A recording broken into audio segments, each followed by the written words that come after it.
दोस्तों, हम हर हफ्ते बड़ी मेहनत से आपके लिए एक दिल दहला देने वाली एनिमेटेड हॉरर स्टोरी बनाते हैं। तो अगर आप हमारी यानी खूनी मंडे चैनल की कहानियां एंजॉय कर रहे हैं तो हमारे चैनल को सब्सक्राइब कीजिए और हमारी लेटेस्ट वीडियोस की नोटिफिकेशन के लिए बेल आइकन दबाना मत भूलना।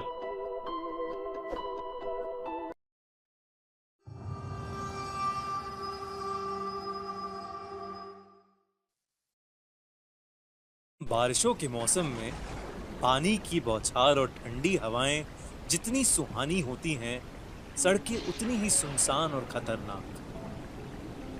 आज की कहानी हमारे एक व्यूअर अजीत के साथ हुई एक सच्ची घटना पर आधारित है।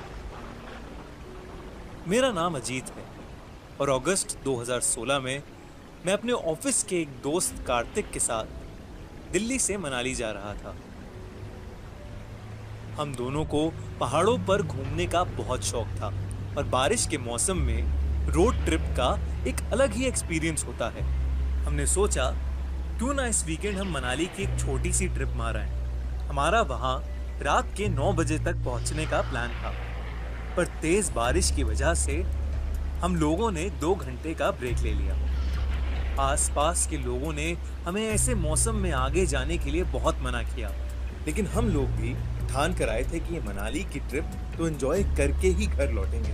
तो बारिश हल्की होते ही हम वापस मनाली की ओर निकल गए। कुछ ही दूर जाते ही इतनी धुआंधार बारिश हुई कि मेरे लिए गाड़ी चला पाना मुश्किल हो रहा था। गाड़ी के शीशों पर ओस जम गई थी, जिसकी वजह से आगे का रास्ता बिल्कुल नहीं दिख रहा था। मनाली कुछ 40 किलोमीटर दूर ही था, तो हम धीरे धीरे किसी तरह गाड़ी चलाते रहे। कुछ दूर हमें चाय की एक टपरी दिखी, तो हमने वहां गाड़ी रोक ली। हम गाड़ी में बैठकर चाय ही पी रहे थे कि अचानक से हमारी गाड़ी की खिड़की पर किसी ने जोर जोर से ठक ठक की। मेरे दोस्त ने जब गाड़ी का शीशा नीचे किया तो हमने देखा कि एक बेहद सुंदर लड़की सफेद साड़ी में ऊपर से नीचे तक भीगी हुई हमसे कुछ कहना चाह रही है। वो बोली, साहिब, क्या आप मुझे आगे तक छोड़ देंगे? पास में ही मेरा गांव है। मुझे वो लड़की कुछ ठीक नहीं लग रही थी, लेकिन मेरा दोस्त कार्तिक उसकी खूबसूरती से बहुत ज्यादा इंप्रेस हो गया था और उसे बिठाने के लिए मुझे इंसिस्ट करने लगा। मैंने उसकी बात मानकर उस लड़की को पीछे वाली सीट पर बिठा तो लिया, पर मेरे मन में कुछ अजीब सा खटक रहा था। मेरा दोस्त उसे कुछ ना कुछ सवाल करे जा रहा था, पर वो लड़की एकदम चुपचाप बैठी थी। मुझे उस लड़की की आंखों में एक अलग ही चमक दिख रही थी। बारिश और तेज हो गई और एकदम से उस लड़की ने कुछ बोलना शुरू कर दिया। वो कहने लगी, इस सड़क पर बारिश के वक्त बहुत एक्सीडेंट्स होते हैं। 2 महीने पहले मेरा भी इसी सड़क पर एक्सीडेंट हुआ था। मैं ऐसे ही पूरी भीगी हुई इस सड़क से अपने गांव जा रही थी और जाते वक्त पता नहीं किस गाड़ी ने अचानक मेरे सामने आकर मुझे ठोकर मार दी और तड़पती हुई हालत में मुझे यहीं छोड़कर चली गई। किसी ने वो गाड़ी रोकी तक नहीं। वो ये सब बोल ही रही थी कि मुझे चक्कर आने शुरू हो गए। जैसा जैसा वो कह रही थी, मुझे अपने सामने रोड पर वही सब होता हुआ दिख रहा था। मुझे दिखा कि सफेद साड़ी में एक लड़की को एक गाड़ी बहुत तेज ठोकर मार के आगे निकल गई। मेरी गाड़ी जब उस जगह पर पहुंची तो मेरी खिड़की के बगल में आकर वो लड़की जिसका एक्सीडेंट हुआ था वो मदद मांग रही थी। जब मैंने गौर से देखा तो मैं शॉक हो गया। वो लड़की हूबहू वैसे ही दिख रही थी जैसे मेरे गाड़ी में पीछे बैठी लड़की।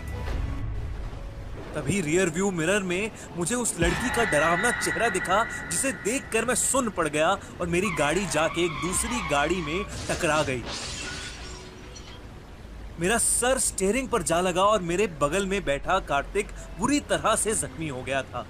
जब मैंने पीछे देखा तो वो लड़की जो हमारे साथ बैठी थी वो गायब हो चुकी थी।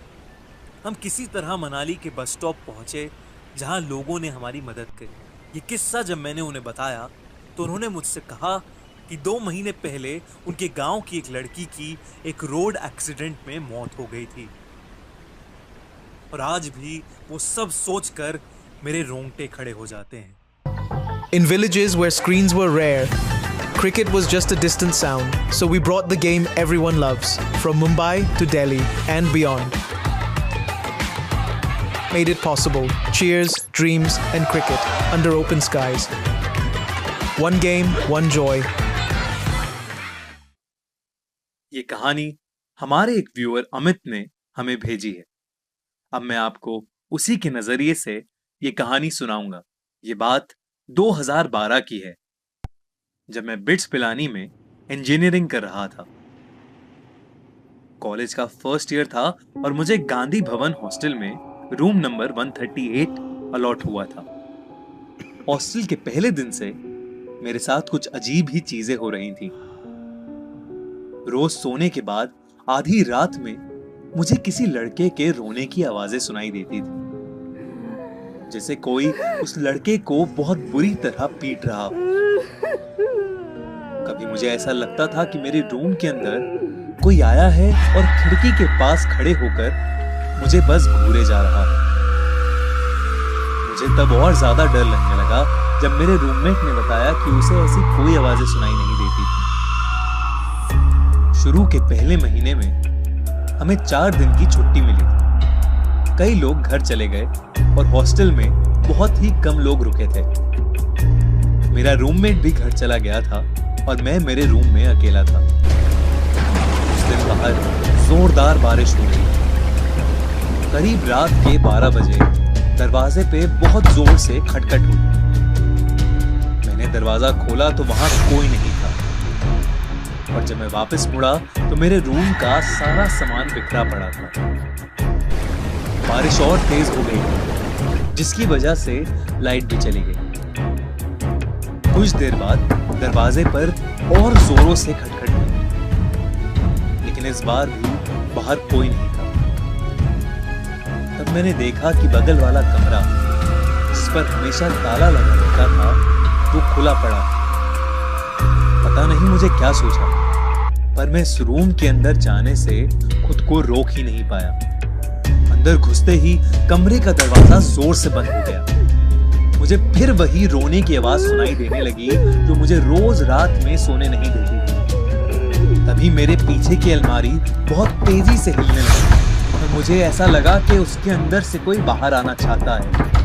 इतने में मुझे खिड़की टूटने की आवाज सुनाई दी और जैसे ही मैं पीछे मुड़ा, मुझे कड़कती बिजली की रोशनी में पंखे से लटकी एक लड़के की लाश दिखी। मैं वो देख के बुरी तरह घबरा गया और उस कमरे से निकलकर नीचे गार्ड के पास भागा और उसे सब कुछ बताया। वो गार्ड मुझे वापस उस रूम नंबर 137 ले गया। जो मैंने देखा उससे मेरे होश उड़ गए। उस कमरे पर ताला लगा था। गार्ड ने मुझे बताया कि वो रूम पिछले 15 सालों से बंद पड़ा है।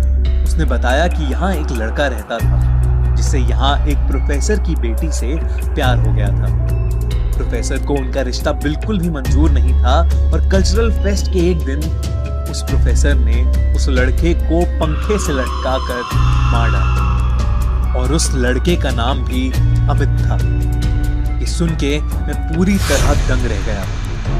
मैंने अगली सुबह ही अपना हॉस्टल चेंज कराया। उस रात के बाद मेरे साथ ऐसा किस्सा फिर कभी नहीं हुआ, लेकिन फिर भी मेरे अंदर उस हॉस्टल के सामने से गुजरने की हिम्मत कभी नहीं हुई। अगर आपके पास भी ऐसा कोई एक्सपीरियंस है तो हमें जरूर मेल करें। ये कहानी मुंबई में रहने वाली गुप्ता फैमिली की है। मिस्टर गुप्ता अक्सर काम के चलते घर से दूर रहते थे। मिसेस गुप्ता को इसकी आदत तो थी, पर 2 छोटे बच्चे, नया फ्लैट, नई जगह, अकेले मैनेज करना थोड़ा मुश्किल हो रहा था। 26 जुलाई मुंबई में जोरदार बारिश हो रही थी। उस रात मिस्टर गुप्ता ऑफिस के काम से बाहर थे और मिसेस गुप्ता दोनों बच्चों को सुलाकर हॉल में टीवी देख रही थी। रात के कुछ 1 बज रहे थे।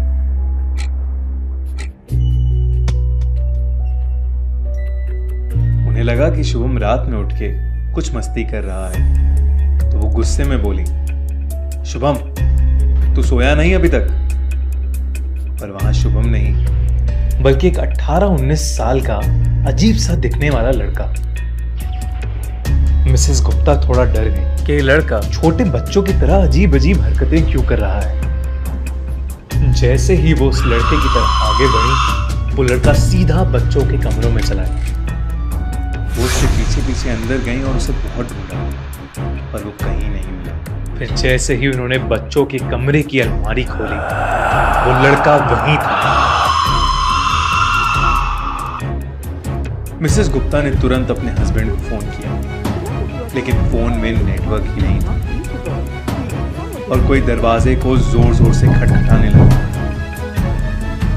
मिसेस गुप्ता ने हिम्मत करके जैसे ही दरवाजा खोला, वैसे ही एक बूढ़ी सी औरत हाथ में फावड़ा लिए बच्चों के कमरे की तरफ बढ़ी। मिसेस गुप्ता भी उसके पीछे पीछे अंदर भागी। रुक जाओ, कौन हो तुम? क्या चाहिए तुमको? रुक जाओ। उस औरत के अंदर घुसते ही दरवाजा बेहद जोर से बंद हुआ। मिसेस गुप्ता ने जैसे ही दरवाजा खोला, उन्होंने देखा कि बालकनी में वो औरत उसी लड़के के साथ रेलिंग पर खड़ी है।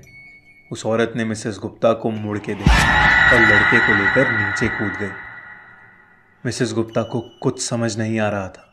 उन्होंने तुरंत अपने दोनों बच्चों को वहां से उठाया, गाड़ी की चाबी ली और अपने एक फैमिली फ्रेंड के घर चली गई। पता करने पे मालूम हुआ कि उस बिल्डिंग की कंस्ट्रक्शन के समय 26 जुलाई 2005 को एक औरत और उसका मानसिक रूप से बीमार एक लड़का 25वें माले से नीचे गिरकर मर गए थे। वो फ्लैट आज तक खाली पड़ा है और कोई इस घटना को सुन के वहां नहीं रहना चाहता। जब एक न्यूली मैरिड कपल स्नेहा और प्रणय अपनी वीकेंड आउटिंग के लिए लोनावला जा रहे थे, रास्ते में बहुत तेज बारिश शुरू हो गई और उनकी कार एक गड्ढे में जा फंसी। दोनों ने कार से निकलकर देखा कि इंजन में कुछ कचरा फंस गया है। उन्होंने बहुत कोशिश की, लेकिन वो कार स्टार्ट ही नहीं कर पा रहे थे। हाईवे के एक किनारे एक पुराना सा कॉटेज था। बहुत रात हो चुकी थी और बारिश थी कि रुकने का नाम ही नहीं ले रही थी। तो उन्होंने सोचा कि वो दोनों आज रात उस कॉटेज में ही रुक जाएंगे और सुबह कार ठीक करवा के आराम से लोनावला चले जाएंगे। बारिश की वजह से उन दोनों के शरीर पर काफी कीचड़ लग गई थी। जैसे ही उन्हें रूम मिला, तब उसने देखा कि ना ही शावर और ना ही बाथरूम का नल काम कर रहे हैं। उन्होंने रिसेप्शन पर कई बार फोन लगाया, लेकिन किसी ने भी फोन नहीं उठाया। प्रणय बहुत गुस्से में नीचे रिसेप्शन तक गया।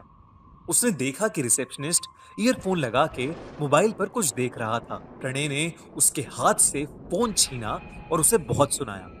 वो उस रिसेप्शनिस्ट पर चिल्ला ही रहा था कि उधर उसकी वाइफ स्नेहा को अचानक शावर से पानी गिरने की आवाज आई। जब वो बाथरूम में गई, तब उसने देखा कि पानी आने लगा था। उसे लगा कि प्रॉब्लम सॉल्व हो गई है और वो दरवाजा बंद करके नहाने चली गई। कुछ देर बाद उसे रूम के मेन डोर खुलने की आवाज आई। उसे लगा कि प्रणय वापस आ गया है। जब उसके बाथरूम के दरवाजे पर ठक ठक हुई, उसे लगा कि प्रणय उसके बाथरूम के दरवाजे को खटखटा रहा है। उसने बोला कि वो अंदर है और जल्दी से नहा कर आ रही है, लेकिन दरवाजे की ठक ठक और तेज हो गई। स्नेहा को लगा कि शायद उसकी आवाज बाहर तक नहीं जा रही, तो उसने शावर बंद करने का ट्राई किया, लेकिन वो शावर बंद ही नहीं हो रहा था। अचानक उसमें से काले रंग का पानी निकलने लगा। स्नेहा ने तुरंत अपना टॉवल पहन लिया। बाथरूम में गर्म पानी की भाप की वजह से सब धुंधला धुंधला हो गया था। स्नेहा ने जब अपना पर्दा हटा के देखा, तो उसे दिखा कि बाथरूम का दरवाजा खुला पड़ा था। उसे कुछ अजीब सा लगा। तो दरवाजा बंद करने के लिए जैसे ही आगे बढ़ी, वैसे ही उसे लगा मानो जैसे पीछे से उसे किसी ने पकड़ लिया हो। बाथरूम की लाइट्स भी अचानक फ्लिकर करने लगी। स्नेहा ने घबराते हुए जब पीछे मुड़ के देखा, तो वो सुन्न पड़ गई। उसने देखा कि शावर से निकलता हुआ काला पानी एक बहुत ही बड़ी काली परछाई में बदल गया था।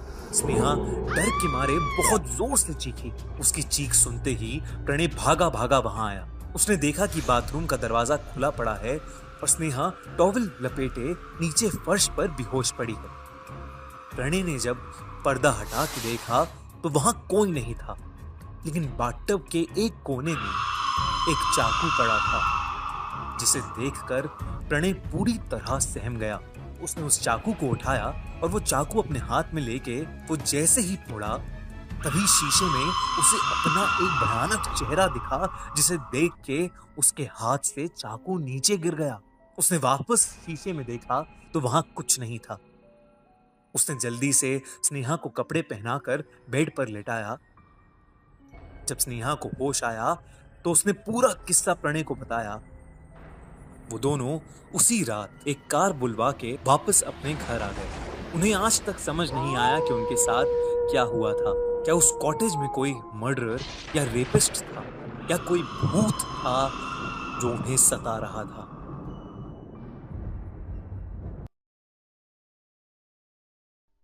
मुकेश मिल्स इंडिया की सबसे हॉन्टेड जगहों में से एक, जो अक्सर भूतिया या हॉरर फिल्म शूट करने के लिए यूज की जाती है।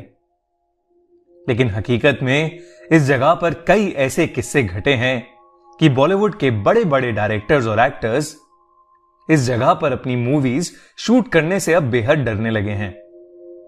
कई सालों पहले यहां पर कॉटन और वूल के कपड़े बनते थे, लेकिन 1982 में एक ऐसी आग लगी जिससे सब कुछ जल के राख हो गया। आज तक कोई नहीं जानता कि वो आग कैसे लगी, लेकिन तब से ये जगह वीरान पड़ी है और इसके आसपास कोई भी नहीं जाता। एक बार की बात है, मुकेश मिल्स में एक हिंदी हॉरर फिल्म की शूटिंग चल रही थी। फिल्म की हीरोइन ग्रीन रूम में अकेले अपने डायलॉग्स रिहर्स कर रही थी। तभी उसकी नजर एक बहुत ही सुंदर झुमकों पर पड़ी, जो जमीन पर नीचे गिरे हुए थे। उसने वो झुमके उठाए और शीशे के सामने अपने कान में लगाकर वो झुमके देखने लगी कि तभी उसकी असिस्टेंट प्रिया ग्रीन रूम में आ गई। प्रिया ने जैसे ही शीशे में देखा तो वो एकदम से बहुत ज्यादा घबरा गई। उस शीशे में उसे उस हीरोइन की जगह एक जली हुई दुल्हन दिखी, जिसने वो झुमके पहन रखे थे। प्रिया डर के मारे चिल्लाई तो उस हीरोइन के हाथ से झुमके नीचे गिर गए। अब प्रिया को उस शीशे में वो औरत नहीं दिख रही थी और सब नॉर्मल था। प्रिया को लगा कि शायद ये उसका वहम होगा। उसने हीरोइन से माफी मांगी और उसे बताया कि शॉट रेडी है और डायरेक्टर उसे शॉट के लिए बुला रहा है। कुछ देर बाद जब वो हीरोइन अपना शॉट दे रही थी तो अचानक से उस फिल्म के सेट पर लाइट जलबुझ होने लगी। थोड़ी देर फ्लिकरिंग के बाद एक बड़ा सा धमाका हुआ और वहां की सारी लाइट्स ऑफ हो गईं। प्रोडक्शन असिस्टेंट श्याम अपने एक साथी को लेकर फ्यूज चेक करने के लिए थोड़ा बाहर निकला। बाहर बहुत तेज बारिश शुरू हो गई थी, बिजली कड़क रही थी और बादल जोरों से गरज रहे थे। जब श्याम और वो दोनों मुकेश मिल्स की लॉबी की तरफ गए तो उन्हें अंधेरे में एक आदमी दिखा जो बारिश में खड़ा सिगरेट पी रहा था। अंधेरे की वजह से उसका चेहरा ठीक से नहीं दिख रहा था। श्याम ने बिजली के फ्यूज के बारे में उससे पूछा तो उसने कोई जवाब नहीं दिया। श्याम को वो आदमी बेहद अजीब लग रहा था, लेकिन कुछ ही पल बाद उस आदमी ने अपने हाथ से मिल्स के कोने की तरफ इशारा किया। वो दोनों उस तरफ जाने लगे, लेकिन श्याम बार बार उस आदमी को पीछे मुड़कर देख रहा था। तभी अचानक से बिजली कड़की और उस आदमी की शक्ल श्याम को दिखी, जिसे देखकर वो सुन सा पड़ गया। उस आदमी का चेहरा बेहद डरावना था और वो घूर घूर कर श्याम को देखे जा रहा था। इतने में श्याम के साथी ने फ्यूज ठीक कर दिया और लाइट वापस आ गई, लेकिन लाइट वापस आते ही वो आदमी गायब हो गया। श्याम बिना किसी को कुछ बोले डरा डरा वापस सेट पर चल दिया। लाइट वापस आ गई और शूटिंग फिर से शुरू हो गई, लेकिन अब उस हीरोइन के मुंह से डायलॉग्स ही नहीं निकल रहे थे। ऐसा लग रहा था जैसे वो बोलना चाह रही है, लेकिन किसी ने उसका मुंह ही बंद कर दिया हो। तभी उसका शरीर भी अकड़ने लगा और अचानक से उसे चक्कर आए और वो वहीं बेहोश होकर नीचे गिर गई। डायरेक्टर ने एक शॉर्ट ब्रेक अनाउंस किया और हीरोइन के असिस्टेंट प्रिया उसे ग्रीन रूम ले गई। प्रिया ने उसे ग्रीन रूम में लिटाया और उसके लिए जूस लेने बाहर जाने लगी। तभी उसे टेबल पर पड़े वो झुमके दिखे जो उस हीरोइन ने पहले पहने थे। उसने वो झुमके लिए और बाहर जाते हुए उन्हें डस्टबिन में फेंक दिया। उसे लगा कि हो ना हो उन झुमकों की वजह से ही शायद सब कुछ बिगड़ रहा है। श्याम, जिसने सिगरेट पीते हुए उस आदमी को देखा था, वो डरा डरा मुकेश मिल्स में इधर से उधर घूम रहा था। उसे बार बार ऐसा लग रहा था कि कोई छोटी सी बच्ची उस भयानक बिल्डिंग के अंदर कैद है और वो रो रही है। धीरे धीरे वो आवाज और तेज होती गई और उसके कानों में गूंजने लगी। उधर हीरोइन की असिस्टेंट प्रिया जूस लेकर ग्रीन रूम में पहुंची। तब उसने जो देखा, उसे देखकर वो चौंक उठी। उसने देखा कि वो हीरोइन शीशे के सामने वही झुमके पहने बैठी है जिसे उसने अभी फेंका था। उस हीरोइन की आंखें लाल हो चुकी थीं। उसने अपने हाथ में स्क्रिप्ट ले रखी थी और वो पागलों की तरह कुछ भी बड़बड़ाए जा रही थी। अचानक उसने सारे पेपर्स फाड़ दिए और उन्हें खाने लगी। ये सब देखकर प्रिया कांप उठी और जल्दी से रूम से भाग आई। उसने सीधा जाकर डायरेक्टर को पूरी बात बताई और सब लोग मिलकर उस ग्रीन रूम में पहुंचे। पर वहां सब कुछ नॉर्मल था। वो हीरोइन वहीं पर बैठी हुई अपनी स्क्रिप्ट पढ़ रही थी। प्रिया कुछ समझ ही नहीं पा रही थी। उस एक्ट्रेस ने डायरेक्टर से कहा, क्या वो आज की शूट कैंसिल कर सकते हैं? डायरेक्टर फौरन मान गया और उसने अपनी क्रू को पैकअप करने के लिए बोल दिया। हीरोइन, बाकी एक्टर्स और डायरेक्टर्स सब लोग अपनी गाड़ी में बैठकर वहां से निकल गए, लेकिन उसकी असिस्टेंट अब भी ग्रीन रूम में ही थी। वो उस एक्ट्रेस का सामान पैक कर रही थी कि उसे वो झुमके फिर से दिखे। उसने जैसे ही वो झुमके अपने हाथ में लिए, उसे वो औरत फिर से शीशे में ठीक उसके पीछे खड़ी दिखी। वो मुड़ी तो वहां कोई नहीं था। उसने झुमके वहीं छोड़ दिए और वहां से जल्दी से निकल गई। वहां से निकलते ही उस हीरोइन की तबीयत एकदम ठीक हो गई, लेकिन वो प्रोडक्शन का लड़का पूरी तरह से पागल हो गया और कुछ ही दिनों में उसकी तबीयत इतनी खराब हो गई कि उसने उस मिल में जाकर अपने आप को जला डाला। वो जली हुई झुमके वाली औरत, या वो रोती हुई बच्ची की गूंज, या वो सिगरेट पीता डरावना आदमी, ये सब कई बार कई लोगों ने महसूस किया है। कहते हैं कि एक बार मुकेश मिल्स में नाइट ड्यूटी करते हुए एक गार्ड ने उस मिल्स के अंदर से म्यूजिक बजने की आवाजें सुनी। ये बहुत अजीब था क्योंकि उस दिन कोई शूटिंग नहीं हो रही थी और ना ही मिल्स के अंदर कोई भी इवेंट था। उस रात उस गार्ड ने अंदर जाकर देखा तो उसे काली परछाई दिखी। वो उसे देखकर इतना डर गया कि उसने वो नौकरी ही छोड़ दी। और तो और वहां एक बार एक 10 साल की लड़की शूटिंग करते समय अचानक से बहुत अजीब तरीके से बिहेव करने लगी। उसने पहले तो एक मर्द की आवाज में सबको वहां से भाग जाने के लिए कहा और फिर अपने हाथों के बल उल्टा होकर चलने लगी और कुछ ही पल में बेहोश हो गई। ये देख सब लोग वहां से जल्दी से निकल गए। जैसे ही उसके पिता उसे उस मिल से कुछ दूर लेकर गए, वो एकदम नॉर्मल हो गई, लेकिन उसे कुछ भी याद नहीं रहा कि उसके साथ क्या हुआ था। मुकेश मिल्स की ऐसी कई कहानियां हैं और वहां ऐसे कई राज छुपे हैं, लेकिन मुकेश मिल्स का सच कोई नहीं जानता। बारिश की रात, मॉनसून, वो मौसम जिसमें बादल दिल खोल कर बरसते हैं। गीली मिट्टी की खुशबू भला किसे अच्छी नहीं लगती, पर अगर ये बारिश अपने साथ कुछ ऐसा ले आए जिससे पीछा छुड़ाना नामुमकिन हो जाए तो। यह कहानी 32 साल के समीर की सच्ची घटना पर आधारित है। उस रात वो अपने ऑफिस से घर जा रहा था। उस दिन उसकी एनिवर्सरी थी, पर उसे ऑफिस से निकलने में देरी हो गई थी। घर पर उसकी पत्नी रिशिमा उसका इंतजार कर रही थी, पर उसकी बाइक स्टार्ट ही नहीं हो रही थी। उसने सोचा कि बस आने का टाइम हो गया है, तो क्यों ना वो बस लेकर ही चला जाए। बस स्टैंड तक पहुंचते पहुंचते आसमान में गरज रहे बादल बरसने लगे और देखते ही देखते बहुत ही तेज बारिश होने लगी। समीर अपना सूटकेस अपने सर पर रखकर बस का इंतजार करने लगा। समीर के कपड़े बुरी तरह भीग रहे थे कि तभी उसके ऊपर बारिश की बूंदें गिरना बंद हो गईं। समीर ने अपने साइड में देखा तो एक आदमी अपनी छतरी के आधे हिस्से से समीर को भीगने से बचा रहा था। समीर को यह देखकर बहुत अच्छा लगा और वो उस आदमी को देखकर मुस्कुराने लगा। उस आदमी ने हाथों में ग्लव्स, आंखों पर एक काला चश्मा और सर पर एक काली हैट पहनी हुई थी। इसीलिए समीर को वो आदमी दिखने में थोड़ा अजीब लग रहा था। तभी वो आदमी समीर को देखकर कहने लगा, ये दुनिया कितनी अजीब है ना। कहीं बारिश है तो कहीं सूखा, कहीं जिंदगी है तो कहीं मौत। समीर के पास इस बात का कोई जवाब नहीं था। उसने बस मुस्कुराकर अपना सर हिला दिया। उसी समय समीर का फोन बज पड़ा। उसने पॉकेट से जैसे ही फोन निकाला, उसका फोन उसके हाथ से स्लिप होकर जमीन पर गिर गया।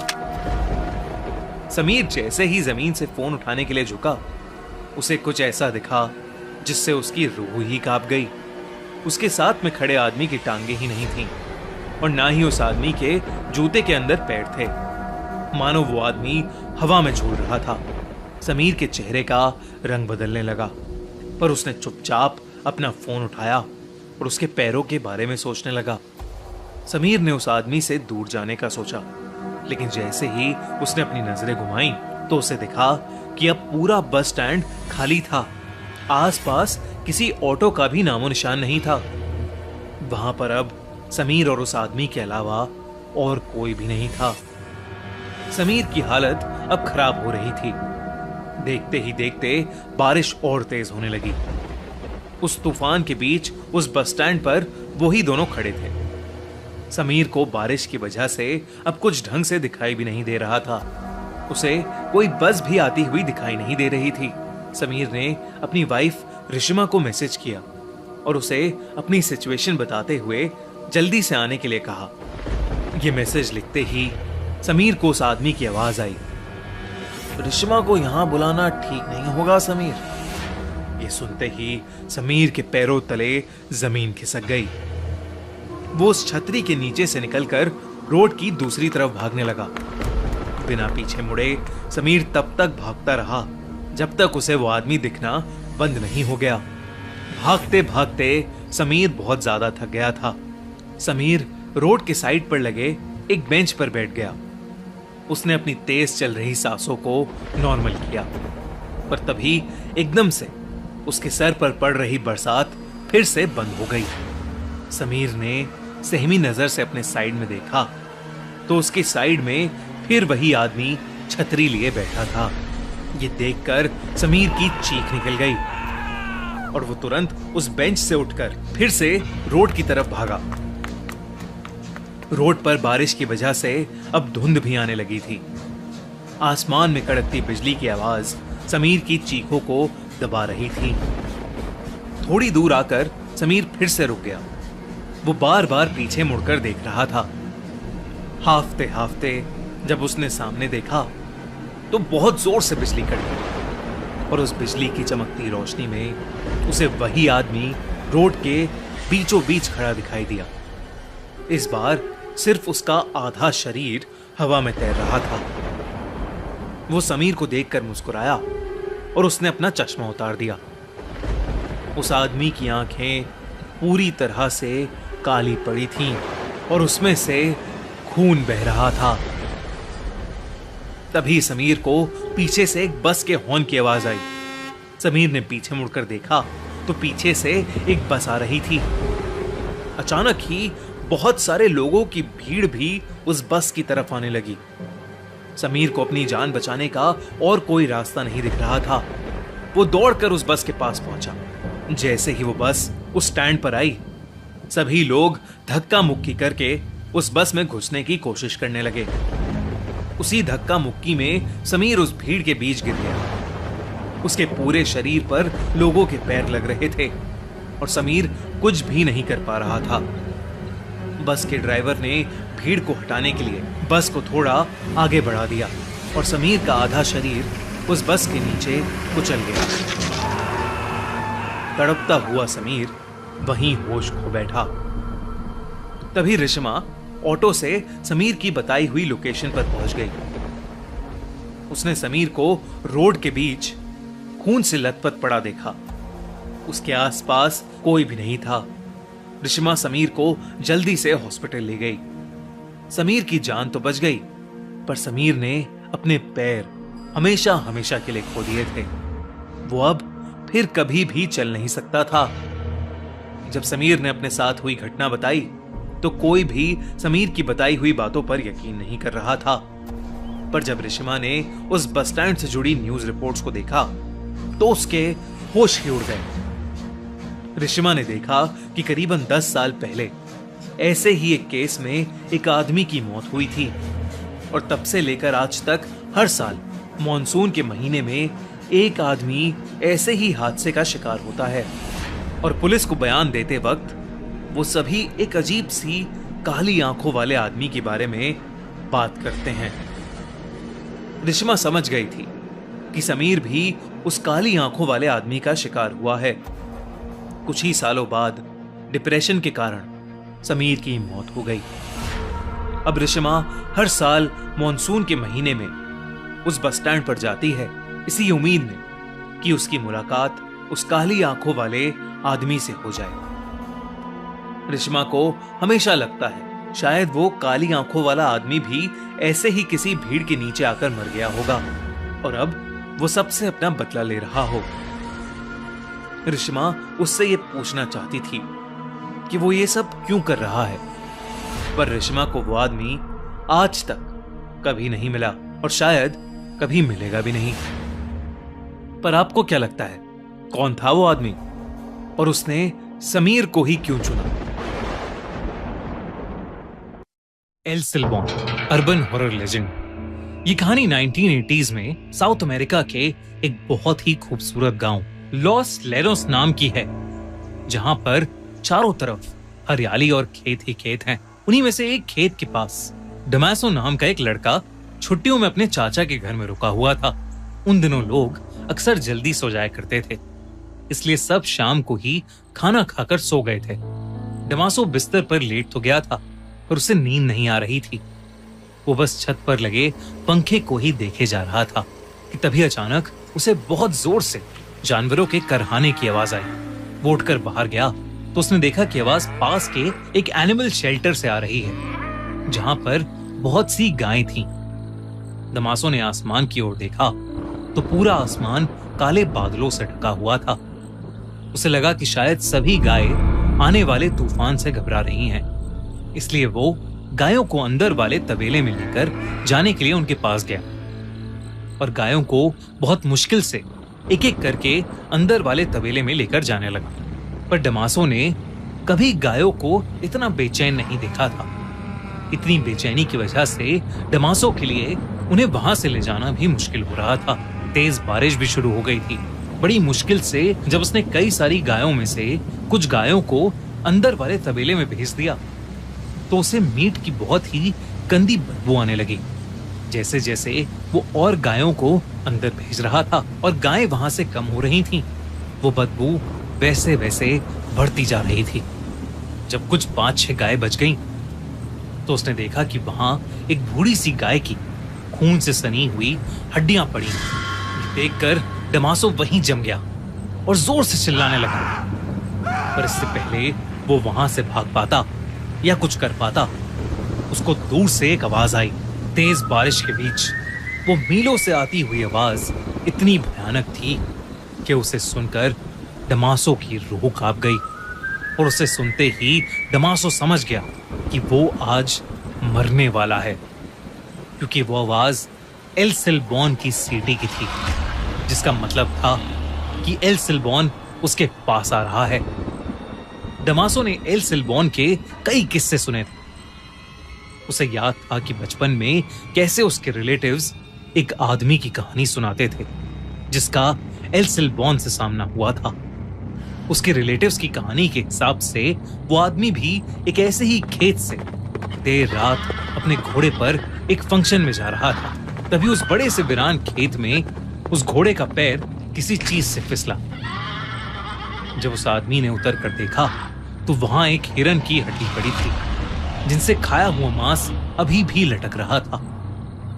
इससे पहले कि वो घुड़सवार कुछ समझ पाता, उसे दूर से रूह चीर देने वाली सीटी सुनाई दी। उसने अपने घोड़े को उठाने की कोशिश की, लेकिन बहुत देर हो चुकी थी। उसे अपने से कुछ ही दूर वाले पेड़ पर किसी बड़ी सी चीज के कूदने की आवाज आई। वो घुड़सवार वहां से भागना चाहता था, लेकिन तभी उसके सर पर जोर से एक हड्डी आकर लगी, जिससे उसका सर फट गया। वो घुड़सवार चीखते हुए मदद मांगने लगा, लेकिन कोई फायदा नहीं था, क्योंकि मौत का चेहरा बनकर 19 फीट का एक भयानक आदमी उसके सामने खड़ा था। सर पर एक हैट, लेकिन शरीर और चेहरा ऐसा जैसे कोई कंकाल हो। उस घुड़सवार ने कभी कोई ऐसा भयानक जीव नहीं देखा था। उसके पास एक हड्डियों से भरी बोरी थी, और उसी बोरी में से हड्डियां निकालकर वो उस घुड़सवार को बिना रुके मारने लगा। वो घुड़सवार अपनी जान की भीख मांगता रहा, लेकिन वो आदमी उसके शरीर से हड्डियां निकालकर खाने लगा। अगली सुबह कुछ गांव वालों को गाय चराते हुए वो घुड़सवार नहीं बल्कि उसकी लाश मिली, जो कि एक कंकाल बन चुकी थी। कहते हैं कि वो 19 फीट का कंकाल जैसा दिखने वाला आदमी एल सिल्बॉन है, और वो आज भी उस इलाके में भटकता रहता है। डमासो के दिमाग में यही कहानी चल रही थी, और इससे पहले वो भाग पाता, एकदम से जमीन पर 19 फीट की एक लंबी सी परछाई बन गई, और फिर उस परछाई से भी लंबा एक आदमी निकला, जिसने एक भूसे की हैट पहनी हुई थी, और जिसके हर जगह से कटे हुए शरीर से उसका मांस लटक रहा था। ये 19 फीट से भी बड़ा आदमी और कोई नहीं बल्कि एल सिल्बॉन ही था। वो आदमी उसकी तरफ चलकर आने लगा, उसकी पीठ पर लदी हुई बोरी से, जिससे खून टपक रहा था। हड्डियों के टकराने की आवाज तेज हो रही थी, और उससे भी ज्यादा तेज हो रही थी डमासो की दिल की धड़कनें। उसे बचाने के लिए डमासो वहां से भागा, और उसने महसूस किया कि एल सिल्बॉन पेड़ों के ऊपर चढ़कर एक पेड़ से दूसरे पेड़ पर कूदकर उसका पीछा कर रहा था। डमासो चिल्लाता रहा, पर एल सिल्बॉन ठीक उसके सामने आकर खड़ा हो गया। वो अपने भयानक लंबे हाथ, जिन पर उसी का कटा हुआ मांस लटक रहा था, उसकी तरफ बढ़ाकर उसे मारने की कोशिश करने लगा। तभी एक कुत्ते के भौंकने की आवाज आई, जिसे सुनकर एल सिल्बॉन एकदम से डर से झटपटाया और हवा में कहीं गायब हो गया। जब डमासो ने देखा तो वहां पर उसका पालतू कुत्ता भौंक रहा था, और जो शायद डमासो के चिल्लाने की आवाज सुनकर वहां आया था। डमासो का खुद ये मानना था कि अगर उस दिन उसका कुत्ता वहां नहीं होता तो एल सिल्बॉन के पीठ पर टंगे बैग में डमासो की भी हड्डियां होती। उस रात के बाद डमासो एल सिल्बॉन के बारे में ही सोचता रहता था। उसने अपने रिलेटिव्स और आसपास रहने वाले बाकी लोगों से एल सिल्बॉन की कहानी पूछी, तो जो उन्होंने बताया वो उसके साथ जो हुआ उससे भी कई ज्यादा डरावना था। लोगों ने उसे बताया कि एल सिल्बॉन की ये कहानी बिल्कुल सच्ची थी, जिसके मुताबिक एक बिगड़ैल लड़का अपनी छोटी सी फैमिली के साथ उस इलाके में 18th सेंचुरी में रहता था। क्योंकि वो लड़का उस परिवार का अकेला बच्चा था, तो उसके माँ बाप और दादा उसकी सारी बातें मानते थे। एक दिन उस लड़के ने डिनर के लिए अपने पापा से हिरन की मीट को लाने को कहा, जिसके बाद उसके पापा अपनी हंटिंग राइफल और एक बोरी लेकर शिकार करने निकल गए। जब कई देर तक उसके पापा वापस घर नहीं आए तो वो लड़का बहुत ही ज्यादा गुस्से में आ गया। उसकी माँ ने उस लड़के को उसकी प्रोटेक्शन के लिए एक बहुत तेज किचन नाइफ दिया और कहा कि वो जाकर अपने पापा को जंगल में ढूंढकर वापस ले आए। जब वो लड़का वापस आया तो उसके साथ उसके पापा तो नहीं थे, पर उस बोरी में मांस के टुकड़े, अंतड़ियां, कुछ ऑर्गन्स और हड्डियां थीं, जो उसने अपनी मां को जाकर दे दी और हिरन का मांस कहकर पकाने को कहा। उसकी मां को बोरी के अंदर का वो मीट बनाते हुए अजीब लग रहा था, और उन्हें शक होने लगा था।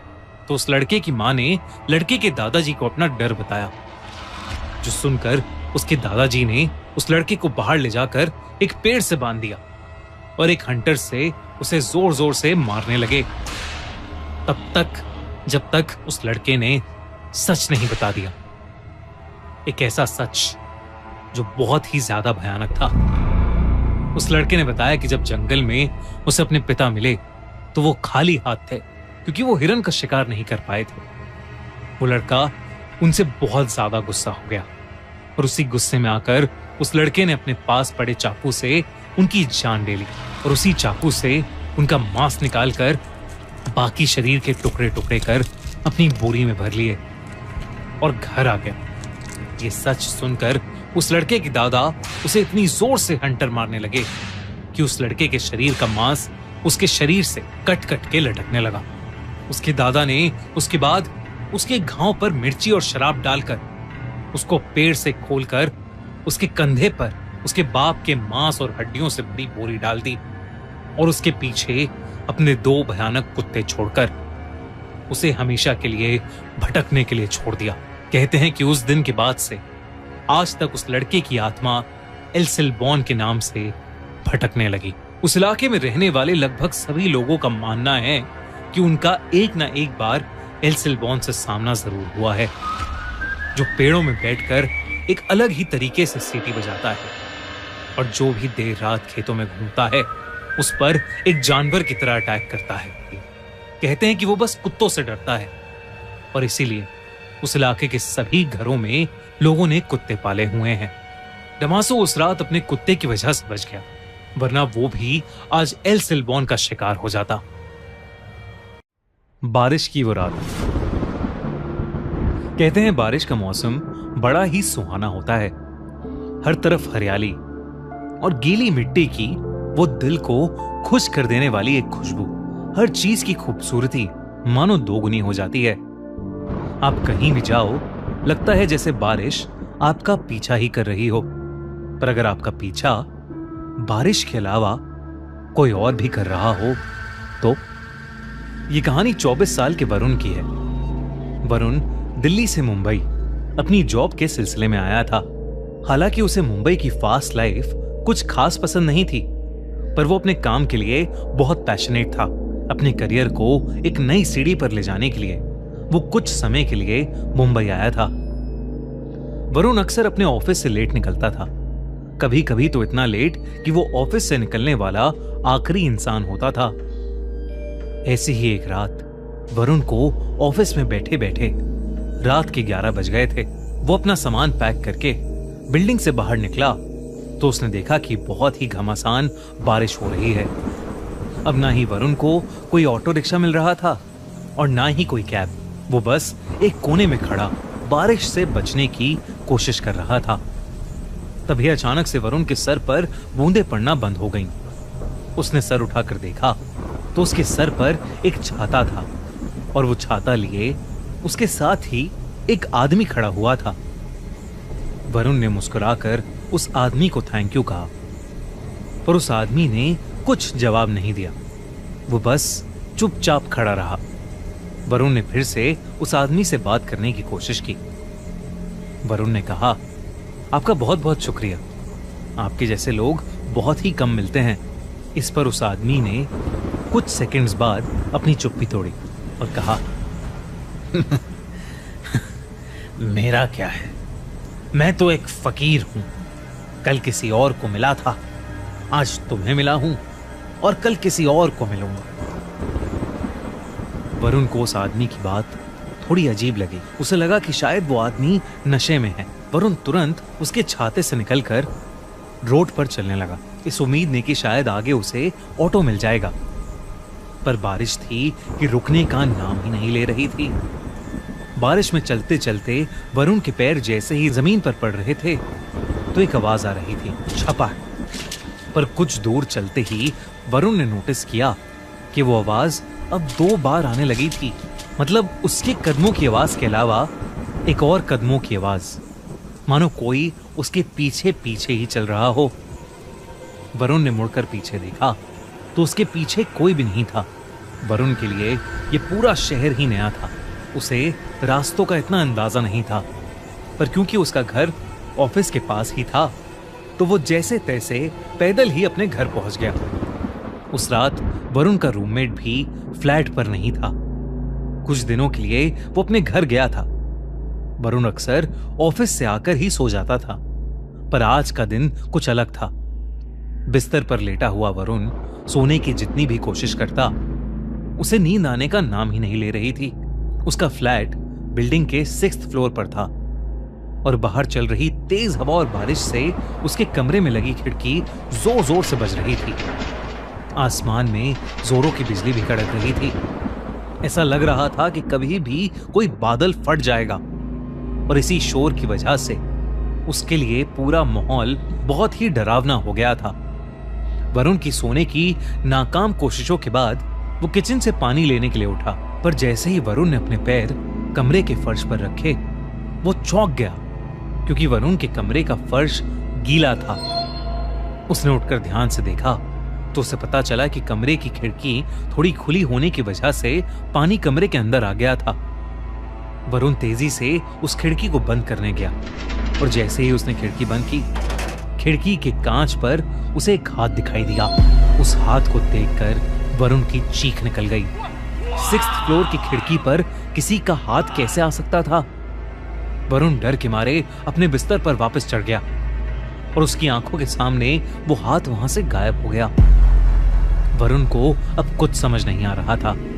इससे पहले कि वो कुछ कर पाता, अचानक से फ्लैट की लाइट ही चली गई। वरुण ने अपने मुंबई के एक दोस्त को कॉल लगाने के लिए अपना फोन उठाया तो उसने देखा कि फोन को चार्जिंग पर लगाने के बावजूद उसका पूरा फोन डिस्चार्ज था, उसमें बैटरी ही नहीं थी। ये देखकर वरुण की हालत अब और खराब होने लगी थी। तभी उसे किचन से एक जोर से कांच टूटने की आवाज आई। वरुण उठकर किचन में गया तो किचन के फर्श पर एक कांच की टूटी हुई बोतल पड़ी हुई थी। नजर घुमाकर देखने पर वरुण को किचन में एक काली बिल्ली दिखी। वरुण को लगा कि शायद वो बोतल उसी बिल्ली की वजह से टूटी थी। वरुण की जान में जान आई। उसने खुद को समझाया कि इतनी तेज बारिश की रात में अकेले होने की वजह से वरुण को अजीब चीजें दिखाई दे रही हैं। उसने खुद को संभाला और किचन का कांच साफ करके अपने कमरे में वापस जाने लगा, पर वो नहीं जानता था कि उसके साथ अब क्या होने वाला था। जैसे ही वरुण अपने कमरे में वापस पहुंचा, उसकी रूह उसके शरीर से बाहर आ गई। उसके कमरे के कोने में वही आदमी खड़ा था जो उसे ऑफिस के नीचे छाते के साथ मिला था। वो आदमी बस वहां चुपचाप खड़ा हुआ था और उसके पूरे शरीर से पानी बह रहा था। बिजली कड़कने पर वरुण को उस आदमी का पूरा शरीर दिखा। उसकी चमड़ी पूरी तरह से नीली पड़ी थी। वरुण उसे देखकर सुन पड़ गया था। उसके मुंह से आवाज ही नहीं निकल रही थी। तभी उस आदमी ने अपनी चुप्पी तोड़ी और वरुण से कहा, मैं तो बस मदद करना चाहता था, पर मेरे साथ ऐसा क्यों हुआ? वरुण को कुछ भी समझ नहीं आ रहा था। इससे पहले कि वो कुछ बोलता, बहुत जोर से बिजली कड़की और वो आदमी अचानक से वरुण के बहुत करीब आ गया। उसका चेहरा बेहद डरावना था। अचानक उस आदमी का शरीर फूलने लगा, जैसे मानो उसके शरीर के अंदर कुछ भरा हुआ हो। तभी एकदम से वरुण के कमरे में पानी भरने लगा। चारों तरफ पानी ही पानी था। इससे पहले कि वरुण कुछ कर पाता, वो पानी में डूबने लगा। वरुण को सांस ही नहीं आ रही थी और वो पानी में डूबता जा रहा था। अगली सुबह जब वरुण का रूममेट घर आया तो उसने वरुण को फर्श पर गिरा हुआ पाया। उसने जैसे तैसे वरुण को उठाने की कोशिश की तो वरुण के मुंह से बहुत सारा पानी निकला, जैसे उसे किसी ने समुंदर से निकाला हो। वरुण होश में आया और उसने अपने रूममेट को पूरी बात बताई। जब वो डूब रहा था तो वरुण को एक सपना आया, मानो वो उस आदमी की जिंदगी को देख पा रहा था। उसने देखा कि एक ऐसी ही रात जब बहुत बारिश हो रही थी, वो आदमी ऑफिस से अपने घर जा रहा था। बारिश इतनी तेज थी कि जगह जगह पर बहुत पानी भर गया था। वो आदमी ऑफिस के नीचे खड़ा ऑटो ढूंढ रहा था। तभी उसके पास आकर एक औरत खड़ी हो गई। कुछ देर बाद उस औरत को लेने एक गाड़ी वहां पर आई, पर गाड़ी में बैठते समय उस आदमी ने देखा कि उस औरत का दुपट्टा गाड़ी के दरवाजे से बाहर निकल रहा था। बस उस औरत को यही बताने के लिए वो आदमी उस गाड़ी के पीछे तेजी से गया और उसका पैर एक बहुत ही गहरे गड्ढे में पड़ गया। वो गड्ढा इतना गहरा था कि वो आदमी उसके अंदर डूबने लगा और इससे पहले कि कोई उसे बचा पाता, उसके लंग्स में पानी भर गया था और उसकी वहीं मौत हो गई। जब वरुण ने अपने ऑफिस के एरिया के पास जाकर लोगों से इस बारे में पूछा तो उसे पता चला कि कुछ साल पहले एक पतला बूढ़ा आदमी वहीं बारिश में गड्ढे में मर गया था। ये सुनकर वरुण का दिल दहल गया था। कल रात उसकी मुलाकात जिस आदमी से हुई थी वो वाकई उसी बूढ़े आदमी की आत्मा थी। वरुण ने अगले ही दिन अपनी फ्लाइट बुक की और वापस अपने घर दिल्ली चला गया।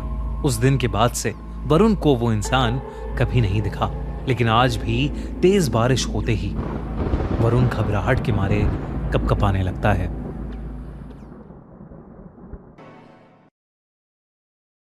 शुभम और चेतना की शादी को अभी 1 ही साल बीता था। वो लोग पहली बार एक साथ रोड ट्रिप पर निकले थे और इसी के चलते वो बहुत एक्साइटेड थे।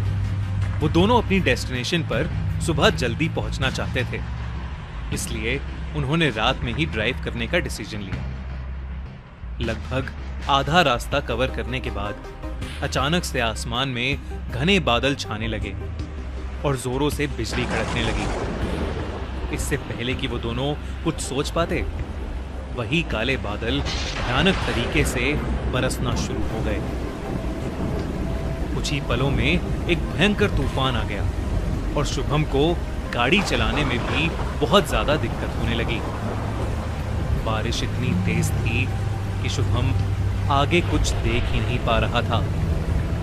उसने गाड़ी रोड के साइड में लगा दी। तूफान अब इतना बढ़ चुका था कि चेतना घबराने लगी। तभी शुभम को रोड की बाईं तरफ एक बड़ी सी हवेली दिखाई दी।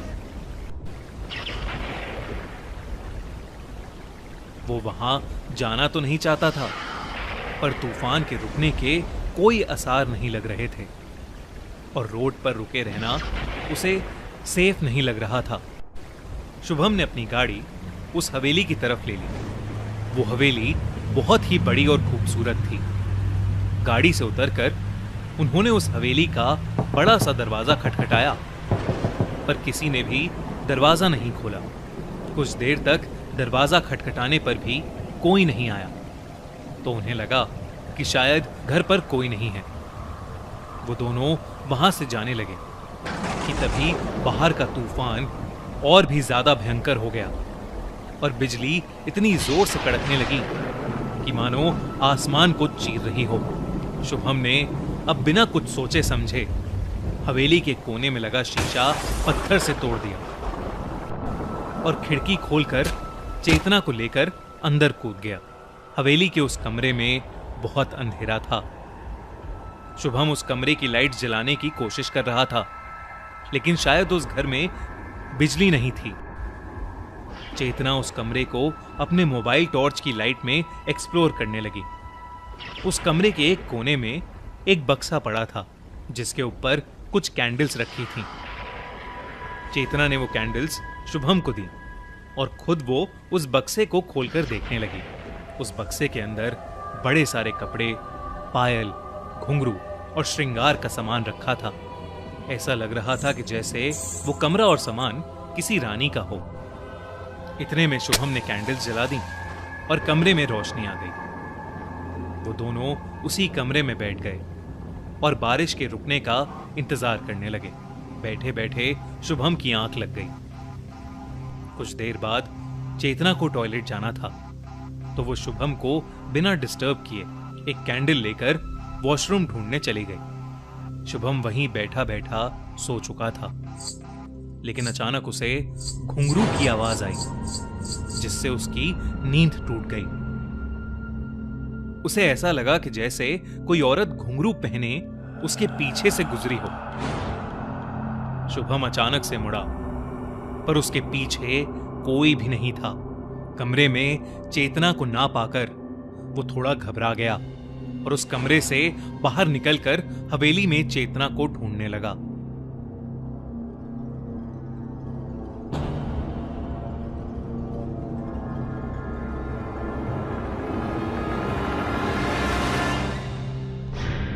तभी वो घुंघरू की आवाज और तेज हो गई। शुभम को ऐसा लगा जैसे कोई औरत उसी की तरफ आगे बढ़ रही है। अचानक से शुभम की तरफ एक तेज हवा का झोंका आया, जिससे उसकी कैंडल बुझ गई और चारों तरफ अंधेरा हो गया। घुंघरू की आवाज भी हवा के झोंके के साथ बंद हो गई, लेकिन अब शुभम को ऐसा लग रहा था जैसे कोई उसके एकदम पास खड़ा है।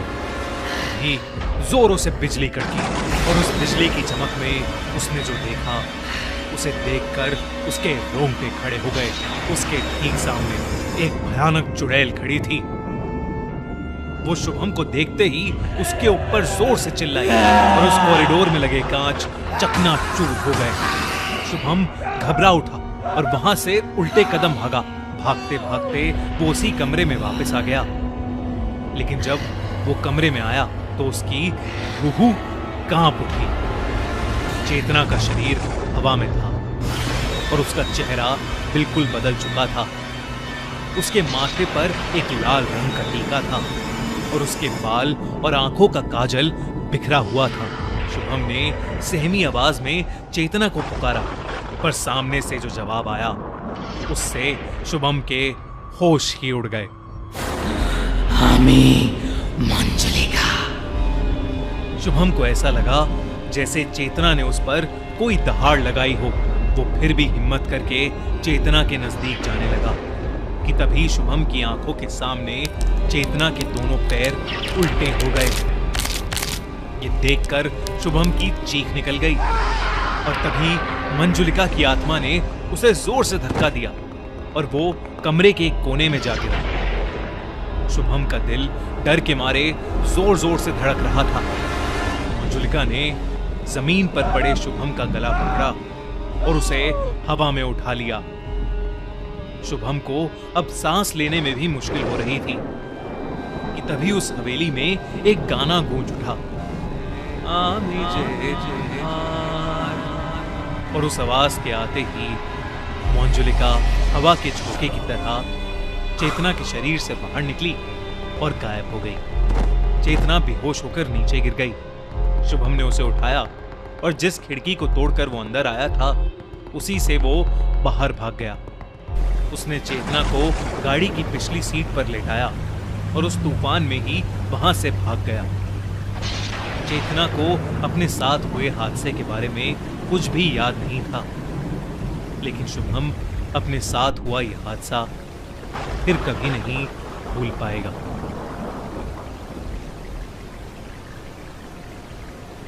अगर आपको ये वीडियो अच्छी लगी तो हमारा चैनल खूनी मंडे सब्सक्राइब करना बिल्कुल मत भूलना।